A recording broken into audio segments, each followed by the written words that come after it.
What's going on? Your boy, we're back. So I have an 11-12 outing. That's the next outing after my 11-11 outing. How about that? So I went 11-11, 1 inning pitch. Next day, 11-12, went 6 innings, which was a crazy day in and of itself with a bunch of rain delays and all that crap.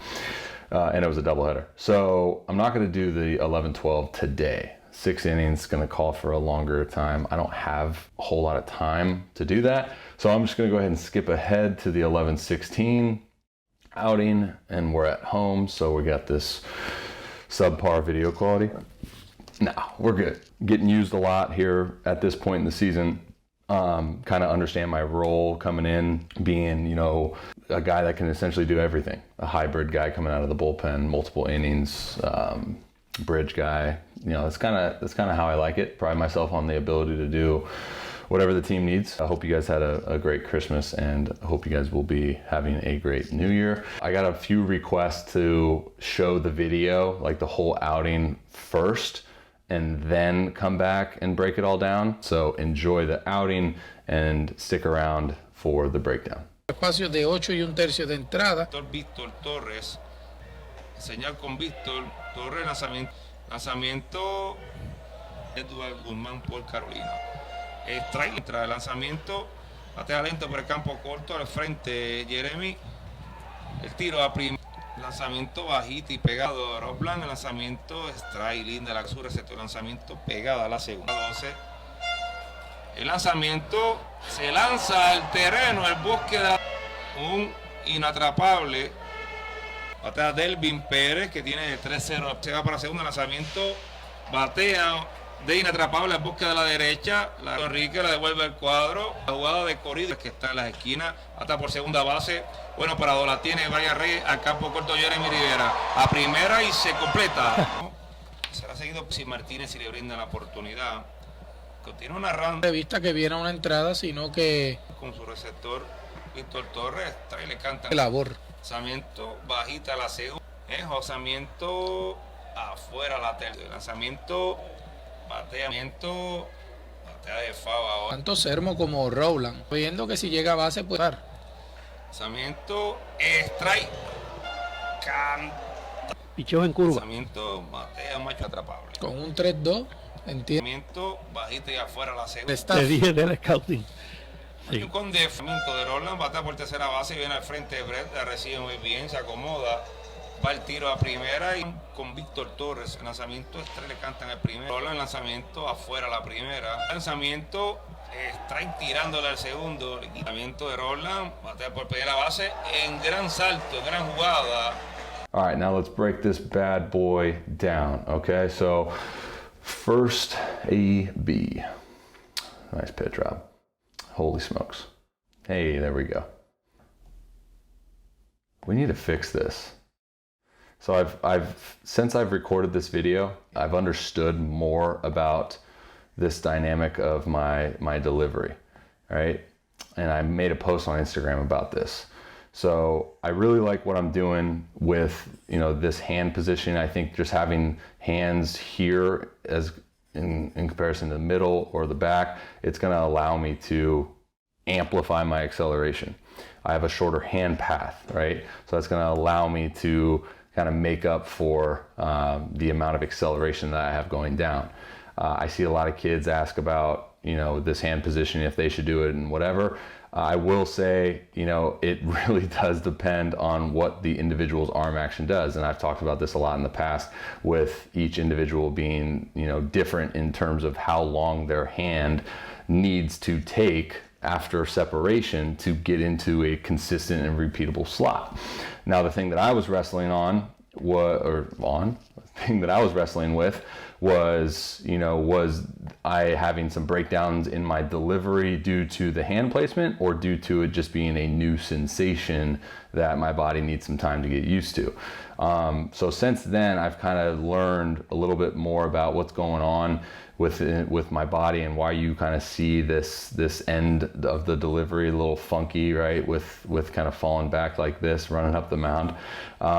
So there's a lot of acceleration. There's more acceleration than I probably ever have had in my entire delivery throughout my entire career. Now with more acceleration, it's essentially going to be a more requirement of a block, right? So there's more force going into my lead leg than ever before. So there is kind of two parts to that. One being my body needs to get used to this new dynamic, this new sensation, and it's taken my body quite a little bit of time to really grasp all of this and sequence accordingly. The next thing is, since I am accelerating so much, it's kind of bypassing like my loading phase.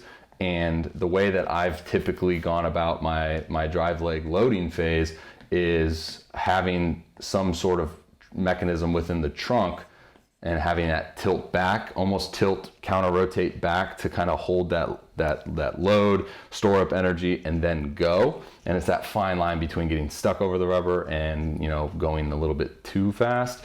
And that's kind of where I'm at right now, trying to find this happy medium, because you can see that like my trunk posture kind of just starts a little bit back. So I feel this sense of loading, when in reality, like, it's not, right? In reality, I want to go neutral, lift, descend, tilt, load, store, go. And, with the hand position, I think I just got to get used to this mass amounts of acceleration while still finding a mechanism to load. Because if I don't load and it just kind of falls, there's the pelvis positioning of things, the timing of the rotation of things. I'm really slamming hard into my front foot instead of kind of rotating into my anchor point. And you can see that that's kind of the reason why I don't get a great, like, I'm blocking, no doubt about it, I'm blocking. But I just think the overall positioning and posture leading up to that can be a lot better. And I really do believe it comes from what's happening in the initial stages of the delivery within that load phase. Okay, so that's where I wanted to get that across, because we had that cool view there. And a lot of people have asked me about that piece. So 3-1 fastball, get a call, 3-2, and get the fastball up, which induces a ground ball. I'm not complaining. But what happens a lot of times, talking about the mechanics of things, is I get in a game and things rush up, or I rush things even more. And you can see that's kind of what I'm telling myself there. I usually throw an off-speed pitch that allows me to kind of gather myself. This is a really cool play. I know the camera's not going to see it. It's going to cut right there. But a 2-1 fastball, pretty decent pitch behind in the count. Dove, caught it, ruled out initial review. Or after they kind of got together, they said it was actually a hit. So now we're in a little bit of a pickle, right? So 2-0, let's talk about this. So 2-0 in the game, right? Top of the 8th. My job is to shut this down and find a way, to get the momentum back on our side, all right? Because we only got 2 ABs left, 6 outs left. So obviously the biggest goal is trying to hold it there. As a reliever, you never want to come in and be like, my goal is to give up 2 runs. No, you want to hold it there. But I have a really good opportunity in this position with first and third, 1 out, to swing the momentum. And that's a huge thing when it comes to baseball, is finding ways to swing momentum. It's very similar to basketball in my take. So knowing that this team is very aggressive, I'm not going to shy away from that. I want to make a pitch here, 0-0, because I have been falling behind to the first, 3 hitters. I want to make a pitch here, 0-0, that knowing with a guy in scoring position, less than 2 outs, especially a guy on third, less than 2 outs, he's going to want to go. Doesn't want to strike out. So make a really good pitch. And this is kind of something that I've grown up to realize as a pitcher, as a reliever as well, is just because you know that this guy wants to engage in a swing, just because you know he wants to swing, doesn't mean you have to shy away from throwing your fastball. When I was younger, I used to see a lot of like aggressive ambush type hitters, and I'd be like, yeah, they're not getting a fastball first pitch. And yeah, you would steal a lot of 0-0 strikes. Maybe you would get a guy to swing at an 0-0 slider in the dirt or whatever. But for me, I would much rather prefer, weak contact in this situation.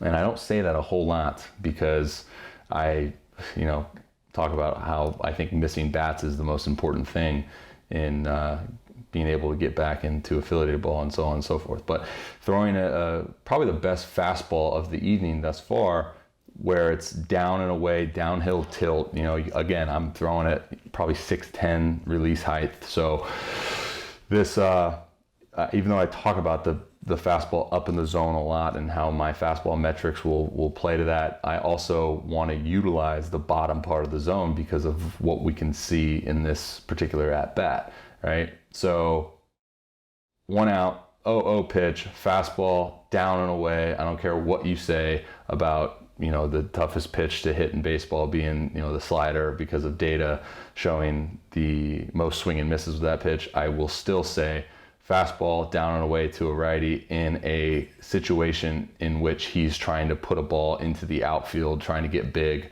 It's a great, great pitch. And so that's what we do. Make a good play and get the double play. So again, like we talked about earlier with that, is now we had momentum, right? So that's a huge piece to being a successful team is allowing the momentum to be on your side. Fastball down, don't get the call, coming out for my 9th inning here. And go 1-1 changeup. I love facing Surma. Surma's my guy. He always talks about, he actually just hit a bomb against us too, like yesterday. So Surma, I've faced him since 2020, I think, on multiple different occasions. It's really fun AB. Obviously, the guy can do some damage. I remember you guys will see on my 12-4 outing, he nukes a friggin' first pitch heater, and it hits off the top of the wall twice, and then comes back into play. But dude can hit. But I love these matchups because it's like, you know, you face a guy multiple times, and you kind of get to play this game within the game, knowing. Because there's certain guys that go into the box and you're just like, I know exactly how I've pitched you in the past. And like him and I have talked about it in the past too, with throwing a lot of sliders, blah, blah, blah. So I'm like sitting here telling myself, like, all right, I'm going to give him 2 fastballs. All right, so don't get that call. Fastball again in an 0-1 count. He should have nuked it. And then we go change up 1-2. We go another change up. That's a great take, honestly. That's why I kind of give my glove fist there to him. And then we go slider and then 3-2 fastball.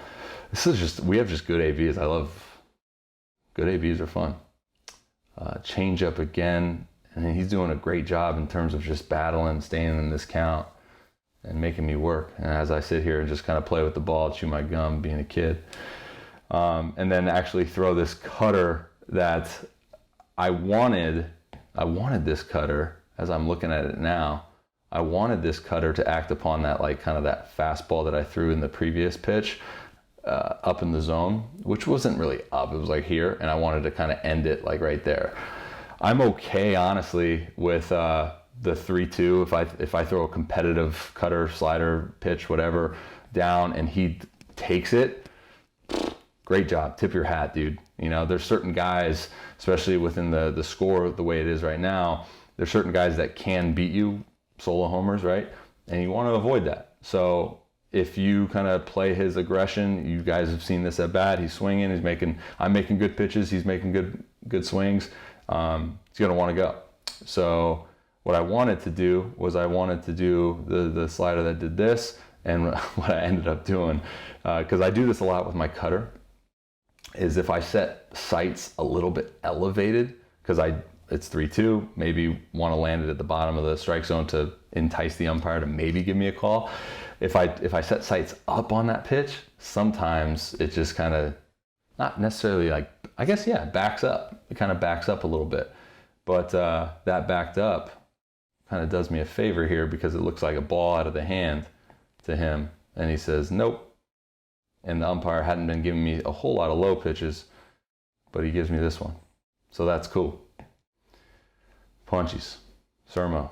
Great AB, dude. Love facing you, man. Now we get a righty up there, Navarreto, play with him in 2020. He's like leading the league in hitting. First pitch slider, second pitch slider, third pitch fastball, and then we throw another fastball.